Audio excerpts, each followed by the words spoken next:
Numa sessão solene curta, de pouco mais de meia hora, o presidente do Congresso, o senador Rodrigo Pacheco, promulgou a emenda constitucional 114, a segunda parte da chamada PEC dos precatórios. Nos termos do parágrafo 3º do artigo 60 da Constituição Federal, declaro promulgada a emenda constitucional número 114 de 2021. A PEC dos precatórios foi dividida em duas partes para que houvesse acordo em relação aos trechos que não eram consenso entre a Câmara e o Senado. A primeira parte da PEC já foi promulgada, é a Emenda Constitucional 113. Ela muda a regra de atualização do teto de gastos da União.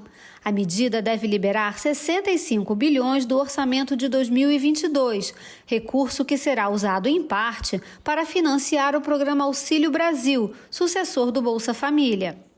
Os trechos referentes ao limite de pagamento das dívidas dos precatórios foram modificados no Senado e voltaram à Câmara para nova análise.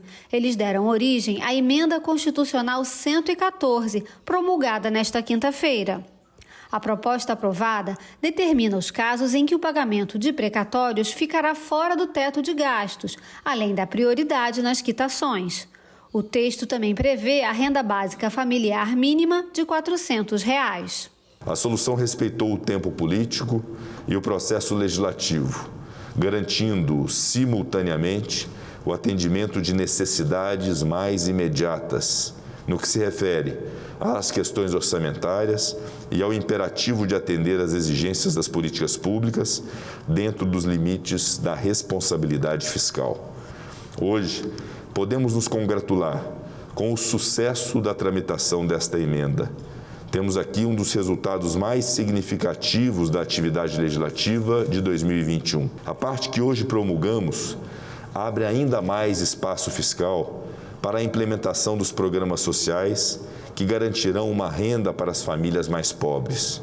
Também incorpora a sugestão feita pelo Senado Federal de afirmar o direito a uma renda básica e de confirmar o caráter permanente de um programa de transferência de renda que realize esse direito. Para garantir que esse e outros programas tenham recursos, estabelece prioridades no pagamento de precatórios e cria uma comissão destinada a evitar surpresas como as que tivemos esse ano, com a obrigatoriedade de quitação de um volume financeiro inesperado e muito elevado de precatórios decorrentes de sentenças judiciais. Durante a sessão de promulgação, os parlamentares elogiaram a busca pelo consenso e a solução encontrada para a análise e aprovação das emendas. Nesta casa se conseguiu uma convergência de todos os partidos, todas as colorações,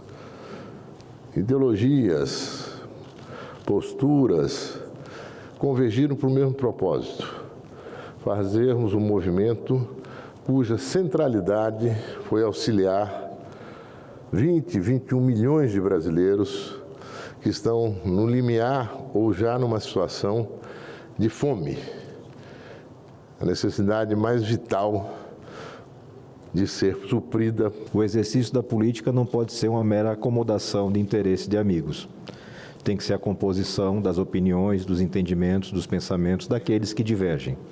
Divergimos em vários pontos, mas não deixamos em nenhum segundo de negociar e construir uma solução para quem realmente precisa do nosso trabalho, que é o brasileiro mais necessitado. Nós construímos um trabalho justo e responsável. Justo para com quem mais precisa, as 17 milhões de famílias, senhor presidente, que já receberam na semana passada o novo Bolsa Família, o Auxílio Brasil, no valor mínimo de R$ 400, que foi uma construção dessa casa, construção tanto da Câmara como do Senado, e de tantos outros avanços que tivemos a oportunidade de construir